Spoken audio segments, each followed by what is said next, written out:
దేవుని స్తోత్రం. కూడి వచ్చిన విశ్వాసులందరికీ ప్రభు పక్షాన వందనాలు తెలియచేస్తున్నాను. మరి 2025 సంవత్సరంలో అప్పుడే 3 నెలలు మనం ముగించుకుని 4వ నెలలో ప్రవేశించడానికి దేవుడు కృప చూపించున్నాడు. గడిచిన నెల అంతా కూడా దేవుడు మనల్ని, మన కుటుంబాన్ని సంరక్షించి కాచి కాపాడి ఎన్నో గొప్ప కార్యాలు మన కుటుంబ పక్షాన చేసి మళ్ళా నూతనమైన మాసంలో ప్రవేశించడానికి దేవుడు కృప చూపించున్నాడు. అనునిత్యము ఆయన యొక్క కృపచేత, ఆయన యొక్క వాత్సల్య చేత మన ఆదరిస్తూ నడిపిస్తున్న దేవుడికి వందనాలు. దేవుని స్తోత్రం. ఈ యొక్క ఉదయకాల ఆరాధన కూడి వచ్చిన మీ అందరికీ ప్రభు పక్షాన వందనాలు తెలియజేస్తున్నాం. గడిచిన కొన్ని వారాలుగా మనము దేవుణ్ణి ప్రేమిస్తున్నట్లయితే ఎలా ఉండాలో గడిచిన దినాల్లో మన వాక్యాన్ని ధ్యానం చేసాం. అయితే I was still working on that. ఇంకా నూతనమైన సిరీస్ కోసం నేను వర్క్ చేస్తూ ఉన్నాను. అయితే ఈ సమయంలో ఒక వాక్య సందర్భంలోంచి కొన్ని వాక్యములు మనం చూద్దాం.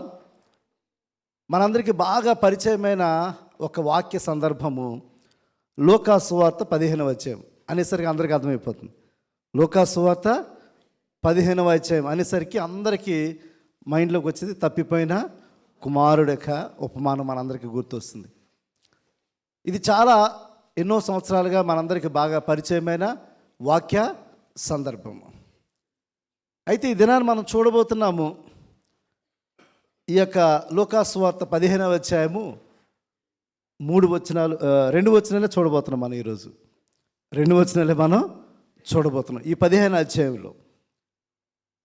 అయితే నేను ఇస్తున్న టైటిల్, మనకి ఇక్కడ రెగ్యులర్గా మనం ఎప్పుడూ ఇస్తున్న టైటిల్ యాక్చువల్గా తప్పిపోయిన కుమారుడు, కానీ తప్పిపోయిన తండ్రి. టైటిల్ తప్పిపోయిన తండ్రి. ఏంటి, చాలా విరుద్ధంగా ఉంది కదా. ప్రాడిగల్ మీన్స్, ఇంగ్లీష్లో తప్పిపోయిన అంటే ప్రాడిగల్ మీన్స్ తప్పిపోయిన, దారి తప్పిన అని అర్థం ఉంటుంది. అయితే ఈ ప్రాడిగల్ అనే మాటకు ఇంగ్లీష్ వర్డ్కి వెబ్స్టర్ బైబిల్ డిక్షనరీలో చాలా డిఫరెంట్గా రాయబడింది. ఏమిటని చూసినప్పుడు వెబ్స్టర్ బైబిల్ డిక్షనరీలో ప్రాడిగల్ అనే మాటకు రెక్లెస్లీ స్పెండ్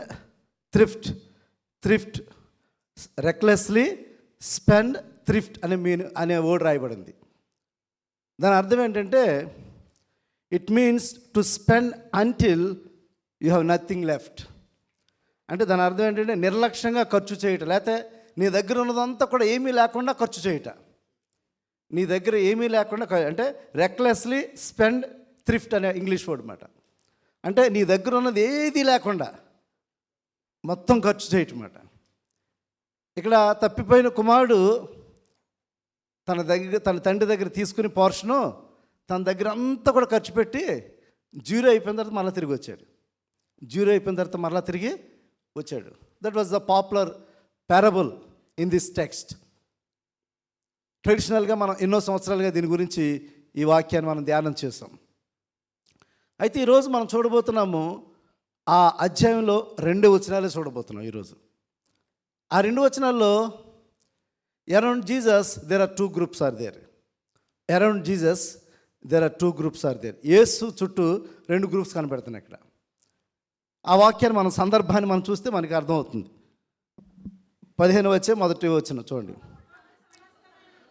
ఒకప్పుడు సమస్తమైన సుంకరులను, పాపులను ఆయన బోధ వినుటకు ఆయన దగ్గరకు వచ్చుచుండగా పరిసయ్యులను, శాస్త్రులను అది చూచి ఇతను పాపులను చేర్చుకుని వారితో కూడా భోజనం చేయుచున్నాడని చాలా సణుగుకొనిరి.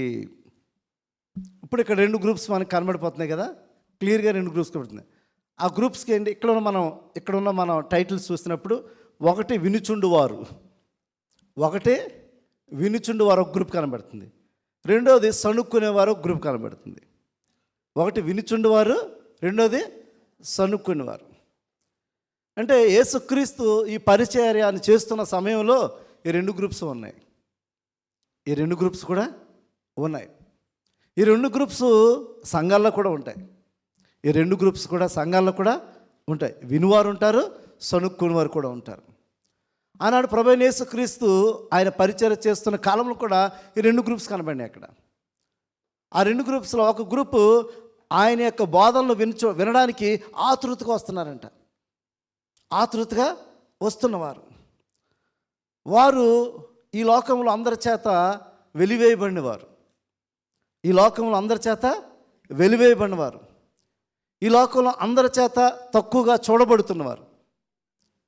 వారికి ఒక విధంగా చెప్పాలంటే వాక్యం తెలియదు, ధర్మశాస్త్రం తెలియదు, దేవుని ఆలయంలో వారికి ప్రవేశము లేని వ్యక్తులుగా ఉన్నారు. అటువంటి వారు కానీ ప్రభువైన యేసుక్రీస్తు యొక్క పరిచర్య, ఆయన బోధనలు ఎప్పుడు కూడా 4 గోడల మధ్య జరగలేదు. ఎక్కువగా ఆయన కూడా మనవలే సమాజ మందిరానికి క్రమంగా ఆయన వెళుతుండేవాడు. కానీ ఆయన పరిచర్య అంతా కూడా ఎప్పుడు కూడా అవుట్ సైడ్ మన 4 గోడల బయటే జరుగుతుంటుంది. ఆ వీధులలో ఆ మనుషుల దగ్గరికి వెళ్ళి ఆయన వాక్యమును బోధిస్తూ, వారితో సహవాసం చేస్తూ, వారితో భోజనం చేస్తూ, వారితోటి సమయాన్ని ఆయన గడుపుతూ ఉండేవాడు. అంటే ఆయన చుట్టూ జనసమూహం ఎప్పుడూ ఉంటూ ఉండేవారు. అయితే ఆయన చుట్టూ ఉన్న జనసమూహంలో ఈ 2 గ్రూపులు కనబడుతుండే. ఒకటి తృణీకరింపబడిన గ్రూపు. ఆ గ్రూప్ ఎవరంట? తృణీకరింపబడిన గ్రూప్. అంటే దే ఆర్ రిజెక్టెడ్ పీపుల్. వాళ్ళకి ఎటువంటి ఆధిక్యత లేదు. ఈ సమాజంలో చెడ్డవారుగా చూడబడుతున్నవారు. ఈ సమాజంలో వారికి కొన్ని సందర్భాల్లో వారికి ఇచ్చిన పేర్లు ఏంటంటే పాపాత్ములు. వారికి ఇచ్చిన పేరేంటి? పాపాత్ములైన స్త్రీ, లేకపోతే వ్యభిచారులు, లేకపోతే అవినీతి పరులు. ఇటు రీతిగా ఈ లోకంలో తృణీకరింపబడిన వారుగా వారు ఉన్నారు. అయితే చాలా సందర్భాల్లో ప్రభువైన యేసుక్రీస్తు వారి దగ్గరికే వెళుతుండేవాడు, వారితో మాట్లాడుతూ ఉండేవాడు, వారికి వాక్యాన్ని బోధిస్తుండేవాడు, వారితో సహవాసం చేస్తుండేవాడు. అయితే ఈ గ్రూప్కి ఎక్కువ ఇష్టం ఉండేది కాదు. ఈ సణుక్కునే గ్రూప్ ఉంది కదా, వాళ్ళకి ఇష్టం ఉండేది కాదు. వాక్యం చూద్దాం. లూకా సువార్త 5వ అధ్యాయము 29. ఒక లేవి తన ఇంట ఆయనకు గొప్ప విందు చేశాను, సుంకరులను ఇతరులను అనేకులను వారితో కూడా భోజనమునకు కూర్చుండిరి. పరిసయ్యులను వారి శాస్త్రులను ఇది చూచి సుంకరులతోనూ పాపులతోనూ మీరేలా తిని త్రాగుచున్నారని ఆయన శిష్యుల మీద సణిగిరి అంట. చూసారా, ఎక్కడైనా సరే సణుగడం వీళ్ళు కనబడుతుంది. ఎక్కడున్నా సరే సనగడం అనేది ఇక్కడ కనబడుతుంది. ఇక్కడ ఎందుకు సణుగుతున్నారంటే, అరే ఏంటి మీకును నీ శిష్యులకి నీకు ఈ లోకంలో ఉన్న మరి ఈ పాపులతో భోంచేస్తున్నారేంటి? వీళ్ళ టైటిల్ అదే కదా అక్కడ ఇచ్చారు. అక్కడ పాపులతో మీరు తింటున్నారేంటి, వారితో మీరు మరి త్రాగుతున్నారేంటి అని చెప్పి వాళ్ళ మీద సనుగుతున్నారు. వాళ్ళ ఉద్దేశం ఏంటంటే వాళ్ళు వేరుగా జీవించాలి, వారితో సహవాసం చేయకూడదు, వారితో మాట్లాడకూడదు, వారితో తినకూడదు. చాలా సందర్భాల్లో సంఘంలో కూడా ఇటువంటి యాటిట్యూడ్ కనబడుతూ ఉంటుంది. సంఘాల్లో కూడా ఇటువంటి యాటిట్యూడ్ కనబడుతూ ఉంటుంది. ఒకవేళ వాక్యం సరిగ్గా తెలియని వారు, ప్రార్థన సరిగా రానివారు కదా, ప్రార్థన సరిగా రానివారు, వాక్యం సరిగా తెలియని వారు, ఆత్మీయతను అంతా ఇంకా ఎదగని వారు కొంతమంది ఉంటారు. కొంతమంది విశ్వాసులు ఏంటంటే వాళ్ళకి వాక్యం బాగా తెలుసు, వాళ్ళు ఎన్నో సంవత్సరాలుగా చర్చ్ మెంబర్స్గా ఉంటారు, వాళ్ళు చాలా సూపర్ సీనియర్స్గా ఉంటారు, సంఘంలో అన్ని కార్యక్రమాలు చేస్తుంటారు. చాలా సందర్భాల్లో ఎప్పుడైనా పాస్టర్ గారు when they speak to them, వాళ్ళతో మాట్లాడుతున్నప్పుడు లేకపోతే వాళ్ళతో ఇచ్చేస్తున్నప్పుడు చాలా సందర్భాల్లో these kind of people always ఏంటి ఈ విధంగా ఉంటున్నారు అంటే, చాలా సందర్భాల్లో ఒక కైండ్ ఆఫ్ యాటిట్యూడ్ అన్నమాట. వాళ్ళందరికీ కూడా ఏంటంటే ఒక కైండ్ ఆఫ్ యాటిట్యూడ్ వారి మనసులో ఉంటూ ఉంటుంది. మేము వాక్యం బాగా తెలుసు, మాకు ప్రార్థన బాగా చేస్తాం, మేమే అన్నీ కూడా ఏది చేయాలని సంఘంలో మేమే చేయాలి అని చెప్పి ఒక యాటిట్యూడ్ కొంతమందికి ఉంటుంది. ఇక్కడ శాస్త్రులు పరిశీలకు కూడా అటువంటి యాటిట్యూడ్ ఉంది. అటువంటి యాటిట్యూడ్ కలిగి ఉండి ఇప్పుడు వారి శిష్యులు అన్నారు, ఏంటి పాపులతో మీరు తింటున్నారేంటి, పాపులతో మీరు త్రాగుతున్నారేంటి అని చెప్పి వాళ్ళు సణిగిన సందర్భాన్ని మనం చూస్తున్నాం. వెంటనే యేసయ్య అక్కడ ఒక మాట చెప్పారు చూడండి. అందుకు యేసు రోగులకే కానీ ఆరోగ్యం గలవారికి వైద్యుడు అక్కడ. రోగులకే కానీ ఆరోగ్యంగా ఉన్నవారికి వైద్యుడు అవసరం లేదు, అంతే కదండి. రోగంగా ఉన్నవారికి కదా వైద్యుడు, ఆరోగ్యంగా ఉన్నవారికి అవసరం లేదు కదా. ఇక్కడ వీళ్ళందరూ కూడా ఒక విధంగా చెప్తున్నారంటే దే ఆర్ స్పిరిచువల్లీ వాళ్ళు ఫైన్, మేము చాలా ఆత్మీయంగా ఉన్నవాళ్ళం, మాకు వాక్యం బాగా తెలుసు, మేము ఆచారాలన్నీ బాగా పాటిస్తున్నాము అని చెప్పి మిగతా వాళ్ళని వారు ఇల్ ట్రీట్ చేసే మనస్తత్వాన్ని వారు కలిగిన వారుగా మనం చూస్తున్నాము. కాబట్టి అటువంటి సనుక్కునే మనస్తత్వం వారికి ఉన్నది, తక్కువగా చూసే మనస్తత్వం, తృణీకరించే మనస్తత్వం వారు కనబడుతుంది. మరి ఒక సందర్భాన్ని కూడా చూసినట్లయితే లూకాసు వార్త 7వ అధ్యాయము 29 నుంచి చూసినట్లయితే, ప్రజలందరూ సుంకరులను యాహాను బాధ విని అతడిచ్చిన బాప్తీసం పొందిన వారే దేవుడు న్యాయవంతులని ఒప్పుకొనిరి కానీ పరిసయ్యులను ధర్మశాస్త్రోపదేశకులను అతని చేత బాప్తీసం పొందక, చూసారా, తమ విషయమై దేవుని సంకల్పమును నిరాకరించితిరి కదా. ఇక్కడ కూడా చూసాం, ప్రజలందరూ సుంకరులను యాహాను బోధ విని అతడిచ్చిన బాప్తీసం పొందిన వారే దేవుడు న్యాయవంతుడని ఒప్పుకొనిరి కానీ పరిసయ్యులు ధర్మశాస్త్రోపదేశకులు అతని చేత బాప్తీసం పొందక తమ విషయమై దేవుని సంకల్పమును నిరాకరించిన వారు. ఇతనిస్తే మేము బాప్తీసం తీసుకోవాలా, మేము నీతిమంతులం, మేము పరిశుద్ధులం, మాకు వాక్యం బాగా తెలుసు, మేము చిన్నప్పటి నుంచే పుట్టి పెరిగాము ఈ యొక్క సంఘముల్లోనూ వాక్యముల్లోనూ, మాకు అన్నీ బాగా తెలుసు అని చెప్పి నిరాకరించేవారు మనస్తత్వాన్ని మనం చూస్తున్నాం. కాబట్టి అనేక మంది ఆ నిజమైన సత్యాన్ని అంగీకరించి ఆ తృణీకరింపబడిన వారుగా ఉన్నవారు ఆ దేవుని వాక్యాన్ని విశ్వసించి ఆ దేవుని వాక్యాన్ని అంగీకరించి వారు బాప్తిసం పొందినవారుగా, రక్షణ పొందినవారుగా వారి జీవితాలు మనం చూస్తున్నాం. కాబట్టి ఈ రెండవ గ్రూప్ ఎప్పుడు కూడా వారు దేవుని వాక్యాన్ని తిరస్కరించిన వారు, దేవుని వాక్యాన్ని తిరస్కరించిన వారు, మరి విశ్వసించిన వారు, రక్షణ పొందిన వారు అనేక మంది ఆ రెండో గుంపు వారు ఉంటూనే ఉన్నారు. ప్రభువైన యేసుక్రీస్తు పరిచర్య అంతట్లో ఉన్నారు వాళ్ళు, ప్రభువైన యేసుక్రీస్తు పరిచర్య అంతట్లో కూడా ఉన్నారు. చాలా సందర్భాల్లో ప్రభువైన యేసుక్రీస్తు ఏదైనా చెప్తే ఆయనలో తప్పు పట్టాలని, లేకపోతే ప్రభువైన యేసుక్రీస్తులో పలానా స్వస్థత చేసినట్లయితే ఇది మరి విశ్రాంతి దినము, ఈ దినాన్ని ఎందుకు చేసావు, లేకపోతే ఇది ఎందుకు చేసావు, లేకపోతే ఆయనకు చిక్కులు పెట్టాలని అనేక ప్రశ్నలు తీసుకొచ్చి యేసుక్రీస్తుకి సంధించిన సందర్భాన్ని కూడా మనం చూస్తున్నాం. మరొక సందర్భాన్ని చూసినప్పుడు లూకాసు వార్త 13వ అధ్యాయము 30వ వచనం చూడండి.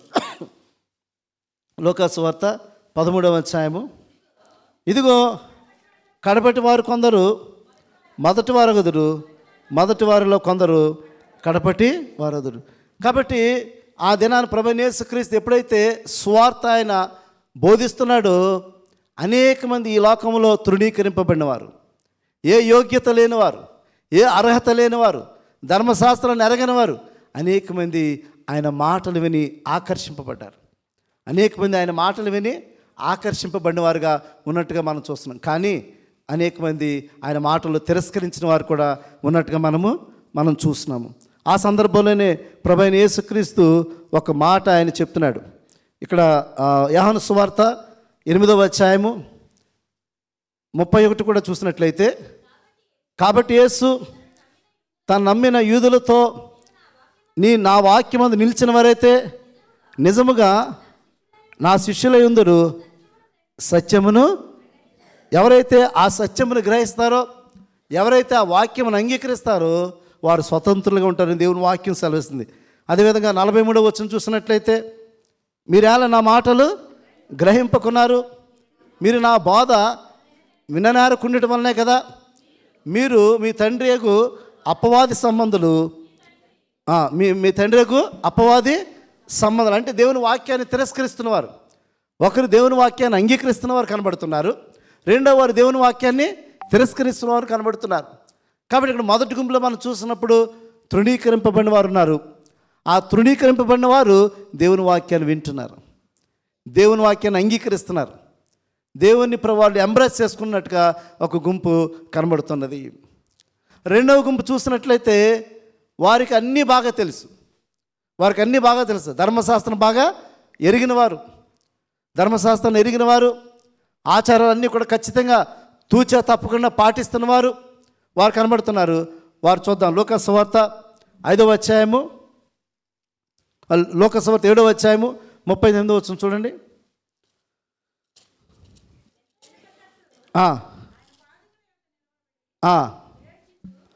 ఆయన పిలిచిన పరిసయ్యుడు అది చూచి, ఈయన ప్రవక్త అయిన ఎడల నన్ను ముట్టుకొనని ఈ స్త్రీ ఎవతో ఎటువంటిదో ఎరిగిండును, ఇది పాపాత్మురాలని తనలో తాను అనుకున్నాను. సీమోన్ అనే వ్యక్తి ప్రభువైన యేసుక్రీస్తుని ఇంటికి భోజనాన్ని పిలిచాడు. సీమోన్ అనే వ్యక్తి ప్రభువైన యేసుక్రీస్తుని ఇంటికి భోజనాన్ని పిలిచాడు. ఆ భోజనాన్ని పిలిచిన సందర్భంలో ఒక స్త్రీ వచ్చి యేసు పాదములకు మరి అత్తరు పూసినట్టుగా మనం చూస్తున్నాం. అయితే యేసు పాదముల దగ్గరికి వచ్చి అత్తరు పూస్తూ ఆమె కన్నీటితో ఆ యేసు పాదములు తుడుస్తుంటే ఆమె కురులతో ఇప్పుడు మనసులో అనుకుంటున్నాడు. అతను ఏమనుకుంటాడు మనసులో అరే ఈమె వచ్చి యేసు పాదములు అంటే ఇతను ఆల్రెడీ జడ్జ్ చేసేసాడు, ఈమె పాపాత్మురాలు, అంతే కదా అక్కడ రాయబడిన ప్రకారం పాపాత్మురాలు. ఈ పాపి వచ్చి యేసు పాదములు ముట్టుకుంటే ఈయన ప్రవక్తో కాదో, ఈయన ప్రవక్త అయినట్లయితే ఆమెను గుర్తించును, అప్పుడు దూరంగా వెళ్ళిపోను అతను అనుకుంటున్నాడు. ఈయన ప్రవక్త అయినట్లయితే ఆమెను పాపాత్ములైన స్త్రీగా గుర్తించి ఆయన దూరంగా జరుగును, ఆమెను తిరస్కరించును అనుకుంటున్నాడు. ఎందుకంటే అక్కడ యేసయ్య ఆమెను తిరస్కరించాల. ఆమె విస్తారమైన పాపాన్ని యేసయ్య అక్కడ క్షమించినట్టుగా మనం చూస్తున్నాం. కానీ వాళ్ళు ఏమనుకున్నారంటే ఈమెను తిరస్కరించాలి, ఈమెతో మాట్లాడకూడదు, ఈమెను వెంటనే బయటికి గెంటేయాలి, ఈమెను వెంటనే తిరస్కరించాలి, ఈమెను అంగీకరించకూడదు. అది వారి యొక్క దృక్పథాన్ని మనం చూస్తున్నాము. యేసయ్య అక్కడ వారితో కూడా మాట్లాడిన సందర్భాన్ని మనం చూస్తున్నాం. మరొక సందర్భాన్ని కూడా మనం చూసినప్పుడు లూకా సువార్త 19వ అధ్యాయము 7వ వచనం చూసినట్లయితే ఇక్కడ జక్కయ్య గురించి చూస్తున్నాం. ఈ సందర్భం ఏంటి? జక్కయ్య గురించి. ఆ జక్కయ్య గురించి చూస్తున్నప్పుడు యేసు ఎవరో అని జక్కయ్య మేడి చెట్టు ఎక్కి చూస్తున్నాడు. యేసు ఎవరో అని జక్కయ్య మేడి చెట్టు ఎక్కి చూస్తున్నాడు. అంతమంది జనసమూహంలో యేసు ఆయన మాత్రం చూశాడు. ఆయన చూసి జక్కయ్య దిగిరా. యేసుకి ఆయన తెలియదు, కానీ యేసు ఆయన పేరు పెట్టి పిలుస్తున్నాడు, జక్కయ్య దిగిరా, నేను మీ ఇంటికి వస్తానని చెప్పాడు. నేను మీ ఇంటికి, ఆ సందర్భం చూడండి. యేసు ఆ చోటికి వచ్చినప్పుడు కన్నులెత్తి చూచి, జక్కయ్య త్వరగా దిగుము, నేడు నేను నీ ఇంట ఉండవలసి ఉన్నదని అతనితో చెప్పగా అతని త్వరగా దిగి సంతోషముతో ఆయనను చేర్చుకొనెను. తర్వాత వచ్చిన అందరూ అది చూచి ఈయన పాపి అయిన మనుషుని యొద్ద బస చేయ వెళ్ళనని సణుకొని. చూసారా, ఇక్కడ కూడా సణుక్కుంటున్నారు. ఏంటి, ఇతను పాపి కదా, ఇతను ఒక అవినీతిపరుడు కదా, ఇతను ఒక చెడ్డవాడు కదా, ఇతని దగ్గరికి వెళ్ళి తన ఇంటికి వెళ్తానంటున్నాడు ఏంటి యేసు అని చెప్పి అందరూ అక్కడ సణుక్కోవడం చూస్తున్నారు. అంటే మెజారిటీ ఆఫ్ ద గ్రూప్ అక్కడ, ఆ చుట్టూ ఉన్న మెజారిటీ ఆఫ్ ద గ్రూప్ అంతా కూడా, ఆ సణుక్కునే గ్రూప్ ఉంది కదా, వాళ్ళందరూ కూడా ఈ పాపి అయిన దగ్గరికి వెళ్తున్నాడు ఏంటి అని చెప్పి సణుక్కున్నట్టుగా మనం చూస్తున్నాం. ఆ సందర్భంలో చూసాం, ఇంటికి పిలిచిన వ్యక్తి అతను ఆ మనసులో ఆ విధంగా అనుకుంటున్నాడు, ఇతను ప్రవక్త అయితే ఈమె పాపి అని తెలియదా అని చెప్పి అక్కడ మనసులో అనుకున్నాడు. ఇప్పుడు ఈ జక్కయ్యని ఎప్పుడైతే యేసు పిలిచాడో, యేసు తన ఇంటికి వెళ్తానని ఎప్పుడైతే యేసు స్వయంగా తెలియజేశాడో, ఇక్కడ కూడా వాళ్ళు సనుక్కుంటున్నట్టుగా మనం చూస్తున్న సందర్భాన్ని మనం చూస్తున్నాం. అదేవిధంగా మత్తయి సువార్త 9వ అధ్యాయం 10-11 వచనాలు కూడా చూసినట్లయితే, మత్తయి సువార్త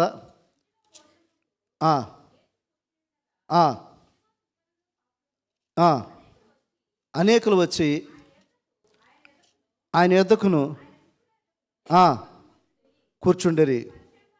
పరిసయ్యులు అది చూచి, మీ బోధకుడు సుంకరులతోనూ పాపులతోనూ కలిసి ఎందుకు భోజనం చేయుచున్నాడని ఆయన శిష్యులను అడిగిరి. కాబట్టి చాలా ఆయన శిష్యులను అడిగిరి చాలమ్మా. కాబట్టి అనేక సందర్భాల్లో, ప్రతి సందర్భంలో కూడా వీళ్ళు యేసుని గూర్చి మరి ఎప్పటికప్పుడు సడుక్కుంటూ ఉన్నారు, అనేకమైన మాటలు అన్నారు. ఏంటి, ఈ పాపులతో ఈయన సహవాసం చేస్తున్నాడేంటి, పాపులతో భోజనం చేస్తున్నాడేంటి, పాపులు ఇంటికి వెళ్తున్నాడేంటి, పాపులు ముట్టుకుంటే ఆయన వారు తెలియదా అని చెప్పి అనేక సందర్భాల్లో వీళ్ళు సనుక్కుంటూ అనేకమైన జడ్జిమెంటల్ యాటిట్యూడ్ అన్నమాట. అంటే జడ్జిమెంటల్ యాటిట్యూడ్ అంటే వాళ్ళే ఆ వ్యక్తిని గురించి తప్పుగా మాట్లాడుతున్నారు, తీర్పునిచ్చేస్తున్నారు, తీర్పు తీర్చేస్తున్నారు. వాళ్ళ గురించి మాట్లాడుకోవట్లేదు, కానీ ఇక్కడ యేసు యొద్దకు వస్తున్న వారందరి గురించి మాట్లాడుతూ యేసును కూడా చులకనగా మాట్లాడుతున్నారు. అందుకే ఒక సందర్భంలో ఏమిటంటే ఈయన పాపులతో భోంచేస్తున్నాడేంటి, పాపులతో తింటున్నాడు, తిరుగుతున్నాడు, తిండిపోతాను కూడా అన్నారు యేసుని. ఏమన్నారు? తిండిపోతాను కూడా అన్నారు యేసుని. తెలుసా? అంటే ఎంత దారుణంగా మాట్లాడుతున్నారు చూడండి. అంటే యేసుని వారితో సహవాసం చేస్తున్నప్పుడు, వారితో భోజనం చేసినప్పుడు, వారితో మాట్లాడుతున్నప్పుడు, వారి దగ్గరికి వెళ్ళినప్పుడు, వారిని ముట్టినప్పుడు కూడా యేసుని అనేకమైన మాటలతో వారు మరి సణుక్కున్నట్టుగా, నిందించినట్టుగా మనం చూస్తున్నాము. అదేవిధంగా లోకా సువార్త 14వ అధ్యాయము 1వ వచనం చూసినట్లయితే,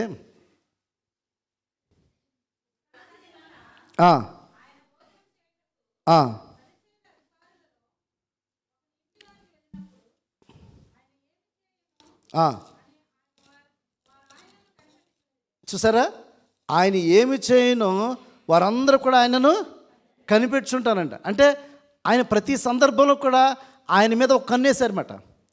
ప్రతి సందర్భంలో కూడా ఆయన మీద ఒక కన్ను వేసి ఆయన ఏం మాట్లాడతారు, లేకపోతే ఆయన ఏదైనా చేస్తారా, ప్రతి దాని విషయంలో కూడా ఆయన విషయంలో వారు కనిపెడుతూనే ఉండేవారు అన్నమాట.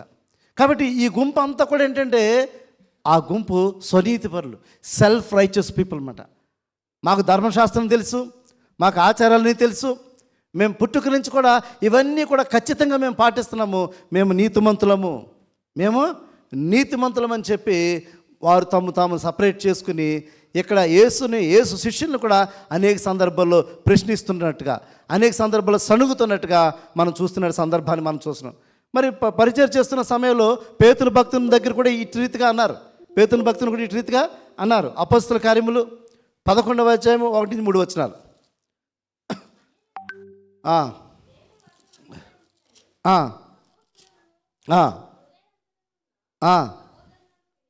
సహోదరులను వినిరి.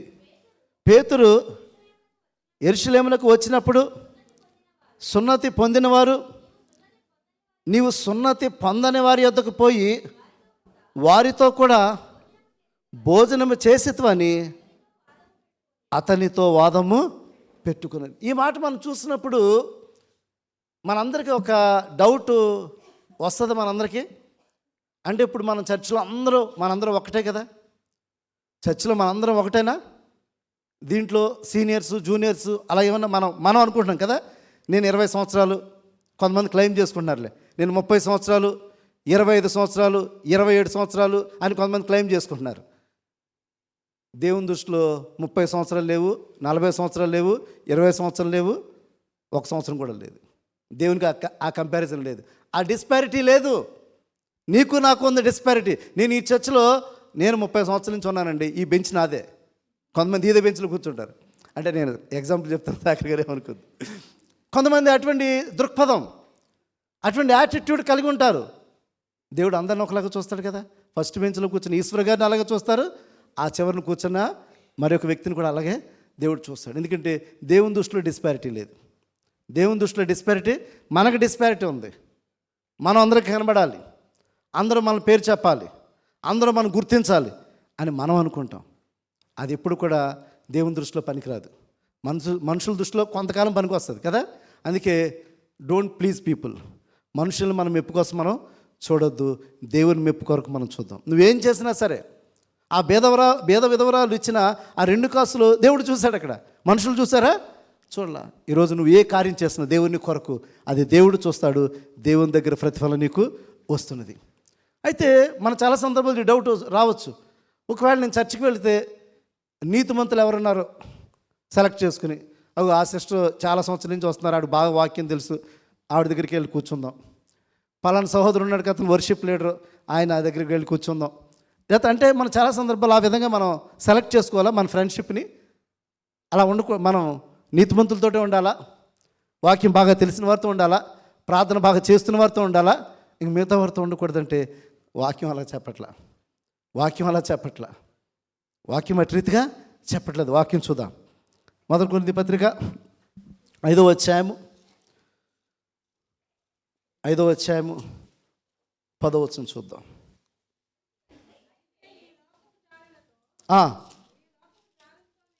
ఆ,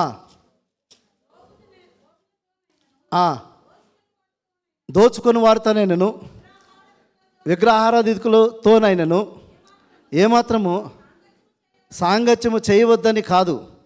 అలాగైతే మీరు లోకంలో నుండి వెళ్ళిపోవలసి వచ్చును కదా. కాబట్టి ఇటు ఒకవేళ సంఘంలోనైనా ఇటు లోకంలో అయినా ఎవరితో అయినా నువ్వు సాంగత్యం చేయొచ్చు, ఎవరితో అయినా నువ్వు సాంగత్యము చేయవచ్చు. అరే వాళ్ళు పలానా వాళ్ళని నువ్వు తృణీకరించకూడదు. వాక్యం క్లియర్గా చెప్తుంది కదా, వాళ్ళతో నువ్వు చేయకూడదని చెప్పి ఇక్కడ ఏమీ లేదు కదా. వాక్యం ఏం చెప్తుంది?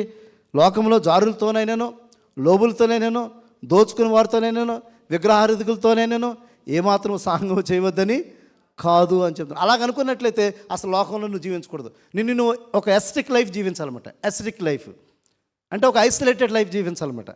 నీకు నువ్వుగా ఒక ఇల్లు కట్టుకొని అక్కడ నువ్వే జీవిస్తూ కదా, అక్కడ నువ్వే జీవిస్తూ ఇంక లోకంలో సంబంధం లేకుండా జీవించాలి. బట్ మానవుడు సంఘజీవి కదా, మరి హ్యూమన్స్ ఆర్ సోషల్ యానిమల్స్ కదా. మనుషులతో లేకపోతే మనం మనుగడ మన జీవితానికి లేదు. లోకంలో అందరూ ఉంటారు, సంఘంలో అందరూ ఉంటారు, సంఘంలో అందరూ ఉంటారు. అందరినీ కూడా మనం ప్రేమించగలిగే మనసు ఉండాలి, అందరితో సహవాసం కలిగే మనసు ఉండాలి, అందరినీ అంగీకరించగలిగే మనసు కలిగి ఉండాలి. ఎందుకు కలిగి ఉండాలంటే యేసయ్య నిన్ను అంగీకరిస్తున్నాడు. యేసయ్య తిరస్కరించలేదు కదా, యేసయ్య నిన్ను తిరస్కరించలేదు కదా. యేసయ్య అందరినీ ప్రేమిస్తున్నాడు, యేసయ్య అందరినీ అంగీకరిస్తున్నాడు. మరి యేసయ్యలో ఏ డిస్పారిటీ లేనప్పుడు నీలో కూడా అటువంటి డిస్పారిటీ ఏమి కూడా ఉండకూడదు. కాబట్టి ఇక్కడ రెండు గుంపులు చూసాము. ఒకటి తృణీకరించబడిన గ్రూపు, ఎవరు? తృణీకరింపబడిన గ్రూపు. రెండవ గ్రూపు స్వనీతి పరులన్నమాట, అనే తమ్మును తాము హెచ్చించుకునే గ్రూపు. ఈరోజు ఇక్కడున్న మనలో కూడా అటువంటి గ్రూప్స్, ఒకవేళ మనం ఏ గ్రూప్కి చెందినవారో ఒకసారి ఆలోచించండి. ఒకవేళ మనకున్న ఆధిక్యతను బట్టి, లేకపోతే మనకున్న జ్ఞానాన్ని బట్టి, బైబిల్ జ్ఞానాన్ని బట్టి, లేకపోతే మనకున్న తలాంతులు బట్టి, లేకపోతే మనకున్న సీనియారిటీ బట్టి, లేకపోతే మనం చేస్తున్న కార్యాలు బట్టి ఎప్పుడు కూడా నువ్వు హెచ్చించుకోకు. నువ్వు ఎప్పుడు కూడా హెచ్చించుకోకు. నువ్వు తగ్గించుకున్నప్పుడే దేవుడు నిన్ను హెచ్చిస్తాడని దేవుని వాక్యం సెలవిస్తుంది. ఇక్కడ నేను ఇందాక టైటిల్ పెట్టాను కదా, ఆ టైటిల్ నేను అనుకోలేదు. వాళ్ళు యేసయ్య కూర్చి ఈ మాటమా అంటే సణుక్కున్నారు కదా, దాంట్లో వచ్చిన టైటిలే. సణుక్కున్నారు కదా అంటే ఆ తండ్రి ఎందుకు అలా ప్రవర్తిస్తున్నాడు, ఆ తండ్రి ఎందుకు వాళ్ళని అంగీకరిస్తున్నాడు, ఆ తండ్రి ఎందుకు వాళ్ళతో భోజనం చేస్తున్నాడు, ఆ తండ్రి ఎందుకు వాళ్ళతో భోజనం చేస్తున్నాడు, ఆ యేసయ్య ఎందుకు వారితో సహవాసం చేస్తున్నాడు, ఆ యేసయ్య వారిని ఎందుకు ముట్టుకుంటున్నాడు అంటే వాళ్ళు అనుకున్నారు ఏంటంటే is a prodigal father, is a prodigal father. ఎందుకు వాళ్ళు ముట్టుకుంటున్నాడు, ఎందుకు భోజనం చేస్తున్నాడు, ఎందుకు వాళ్ళ ఇంటికి వెళ్తున్నాడు, ఎందుకు సహవాసం చేస్తున్నాడు అని చెప్పి ఆయన పాపుల స్నేహితుడిగా వాళ్ళు టైటిల్ ఇచ్చారు. వాళ్ళకి యేసయ్యకి ఇచ్చే టైటిల్ వాళ్ళు పాపుల స్నేహితుడిగా వారు టైటిల్ ఇచ్చినట్టుగా మనం చూస్తున్నాం. ఎస్, మన తండ్రి మన కొరకు ఆయన ఈ లోకంలో ఉన్న వాటన్నీ కూడా బ్రేక్ చేశాడు, ఈ లోకంలో ఉన్న వాటిని కూడా బ్రేక్ చేశాడు కదా. మనకి ఆ ధర్మశాస్త్రంతో ఉన్న ఆ యొక్క లా మనం డామినేట్ చేస్తూ, లా ఏదైతే చేయలేకపోతుందో అది చేయడానికి యేసుక్రీస్తు వచ్చాడు. లా ఏదైతే చేయలేకపోతుందో అది చేయడానికి యేసుక్రీస్తు ఈ లోకానికి వచ్చాడు. You broke all the barriers. ఆ రోజు సమాజంలో ఉన్న వాటిని కూడా బ్రేక్ చేశాడు. ఆ దినాల్లో సమరయులతో అసలు మాట్లాడే అవకాశమే లేదు, కానీ సమరయ స్త్రీతో వెళ్ళి మాట్లాడాడు. ఆయన సమరయ స్త్రీతో వెళ్ళి మాట్లాడాడు. అటు రీతిగా ప్రభువైన యేసుక్రీస్తు ఈ బ్రోక్ ఆల్ ద బ్యారియర్స్. ఆ సమాజంలో ఉన్న అన్ని అసమానతలను కూడా ఆయన తొలగించి అన్నీ బ్రేక్ చేసి వారిని ఆదరించాడు, వారిని ప్రేమించాడు, వారిని కనికరించాడు, వారిని క్షమించాడు. వారితో వెళ్ళి ఆయన సహవాసం చేసిన యేసయ్యగా మనం చూస్తున్నాం. అందుకే ఆ తప్పిపోయిన తండ్రికి షరతులు లేని ప్రేమ చూపించాడు. ఆ తప్పిపోయిన తండ్రి మన ఏళ్ళ చూపించిన ప్రేమ ఏంటంటే షరతులు లేవు. There is no conditions, there is no boundaries. ఆయన ప్రేమకు సరిహద్దులే లేవు, ఆయన ప్రేమకు షరతులు లేవు. చాలా సందర్భాల్లో మనమైతే షరతులు పెడుతుంటాం. నువ్వు ఇది చేయాలంటే నేను ఇది చేస్తాను అని మనం కొన్ని షరతులు పెడుతుంటాం. కానీ ఆ యేసయ్యకు షరతులు లేని ప్రేమ, షరతులు లేని ప్రేమ ఆయన చూపించాడు. దేవుని వాక్యం మనం చూసినట్లయితే మత్తయి సువార్త 18వ అధ్యాయము, మత్తయి సువార్త 18వ అధ్యాయము 11 నుంచి చూసినట్లయితే ఇక్కడ యేసయ్య మాట్లాడుతున్నాడు. మీకేమి తోచును? ఒక మనుషునికి 100 గొర్రెలుండగా వాటిలో ఒకటి తప్పిపోయిన యెడల 99 కొండల మీద విడిచి వెళ్ళి తప్పిపోయిన దాన్ని వెదకడా? వాడు దాన్ని కనుగొని యెడల 99 గొర్రెల గూర్చి సంతోషించునంతకంటే దాని గురించి ఎక్కువగా సంతోషించునని మీతో నిశ్చయముగా చెప్పుచున్నాను. అలాగుననే ఈ చిన్నవారిలో ఒక్కడనూ నశించుట పరలోకమందున మీ తండ్రి చిత్తము కాదు. ఈ లోకంలో ఒక్కరు కూడా నశించుట పరలోకమున్న తండ్రికి ఇష్టము లేదు. కాబట్టి దేవుని సంఘం వచ్చిన అందరిని ఒకే రీతిగా చూడాలి. దేవుని సంఘం వచ్చిన అందరినీ ఒకే రీతిగా చూడాలి. చాలా సందర్భాల్లో ఆ డిస్పారిటీ మన మైండ్లో ఉంటుంది కదా, ఆ డిస్పారిటీ మన మైండ్లో ఉంటుంది. ఇదేనా దాన్ని డిలీట్ చేసుకోండి. అందరినీ ప్రేమించాలి, అందరితో పలకరించాలి, అందరినీ ప్రేమించాలి, అందరినీ పలకరించాలి. ఎందుకంటే యేసయ్యే మనల్ని ప్రేమించాడు. నువ్వు ప్రేమించేవని కాదు, ఆయనే నిన్ను మొదటగా ఆయన ప్రేమించి తన ప్రేమను నీ ఏళ్ళ నా ఏళ్ళ ఆయన చూపించిన యేసయ్య ఈరోజు మనందరికీ మాదిరిగా ఉన్నాడు. ఆయన మారు మనసు అక్కర్లేని 99 గొర్రెల కంటే మారు మనసు కొరకు వేగిరిపడుతున్న ఒక గొర్రె విషయంలో ఆయన ఎంతో శ్రద్ధ కలిగి ఉన్నాడు. ఆ ఒక వ్యక్తి రక్షణ పొందితే అది పరలోకములు ఎంతో సంతోషం అని చెప్పి దేవుని వాక్యం సెలవిస్తుంది. కాబట్టి ఇక్కడున్న మనందరం కూడా ఆయన దృష్టిలో విలువైన వారమే. ఈరోజు ఇక్కడున్న మనందరం కూడా ఆయన దృష్టిలో విలువైన వారమే. దేవుని సంఘంకి వస్తున్న మనం ఏదో రోజు మనం మార్చబడతామని, దేవుని సన్నిధికి వస్తున్నప్పుడు ఏదో రోజు ఏదో ఒక వాక్యం నిన్ను పట్టుకుంటుంది, ఏదో వాక్యం ద్వారా నీ జీవితం మార్చబడుతుంది, నీ బ్రతుకు మార్చబడుతుంది. ఖచ్చితంగా దేవుడు నిన్ను అంగీకరిస్తాడు. ఎందుకంటే ఒక దుష్టుడిగా చనిపోవడం ఆయన ఎంత మాత్రం ఆయనకి ఇష్టం కాదు. ఒక దుష్టుడిగా చనిపోవడం ఎంత మాత్రం ఆయనకు ఇష్టం లేదు. అంతటా అందరూ కూడా మారు మనసు పొంది రక్షణ పొందాలని యేసయ్యని ప్రేమిస్తున్నాడు. దేవుని వాక్య చివరిగా ఒక ఎగ్జాంపుల్ మన ముందు చూపించి నేను వాక్యాన్ని ముగించబోతున్నాను. అక్కడ లోకసువార్త 18వ అధ్యాయం 10 నుంచి చూసినప్పుడు ఇద్దరు వ్యక్తులు కనబడుతున్నాడు. ఒక వ్యక్తిని ధర్మశాస్త్ర ఉపదేశకుడు. చూడండి లోకసువార్త 18వ అధ్యాయం 10 నుంచి. ఇద్దరు మనుషులు దేవాలయానికి వెళ్ళారు. వారిలో ఒకడు పరిసయుడు, ఒకడు సుంకరి. పరిసయుడు నిలబడి, దేవా, నేను చోరులను, అన్యాయస్తులను, వ్యభిచారులైన ఇతర మనుషుల వలనైనను ఈ సుంకర వలనైనను ఉండనందుకు నీకు కృతజ్ఞతాస్తుతులు చెల్లించుచున్నాను. వారంనకు 2 మార్లు ఉపవాసం చేయించు నా సంపాదన అంతటిలో 10వ వంతు చెల్లించున్నానని తనలో తను ప్రార్థించుచున్నాడు. ఇది తను చేస్తున్న ప్రార్థన. ఈ ప్రార్థన తను హెచ్చించుకునే ప్రార్థన. ఈ ప్రార్థన తన కొరకు తను చేసుకుంటే చాలా బాగుంటుంది. చాలా సందర్భాల్లో ప్రార్థనలో కూడా ఇలా చేస్తారని కూడా మనకు తెలిసింది కదా. ఇటువంటి ప్రార్థనలు చాలామంది ప్రార్థనలో కూడా ఇతరులను దూషించే మాటలు, ప్రార్థనలో కూడా ఇతరులను కించపరిచే మాటలు. ఇక్కడ చూసినట్లయితే ఇతరుల గురించి మాట్లాడుతున్నాడు. తాను హెచ్చించుకుంటున్నాడు. ప్రార్థనలో కూడా తను హెచ్చించుకుంటున్నాడు. తన యొక్క స్వనీతిని హెచ్చించుకుంటున్నాడు, తన భక్తిని హెచ్చించుకుంటున్నాడు. అటు రీతిగా అతను ప్రార్థన చేశాడు. ఇప్పుడు సుంకరి ఉన్నాడు, అతను చేస్తున్న ప్రార్థన చూడండి. అయితే సుంకరి దూరంగా నిల్చుండి ఆకాశం వైపు కనులెత్తుడిగా నేను ధైర్యము చాలక రొమ్ము కొట్టుకొనొచ్చు, దేవా, పాపని నన్ను కరుణింపమని పలికెను. అతనికంటే ఇతడు నీతిమంతుడిగా తీర్చబడి తన ఇంటికి వెళ్ళినని మీతో చెప్పుచున్నాను. తాను హెచ్చించుకున్నవాడు తగ్గించబడిననియు, తను తగ్గించుకున్నవాడు హెచ్చింపబడిననియు చెప్పాను. దేవుని స్తోత్రం.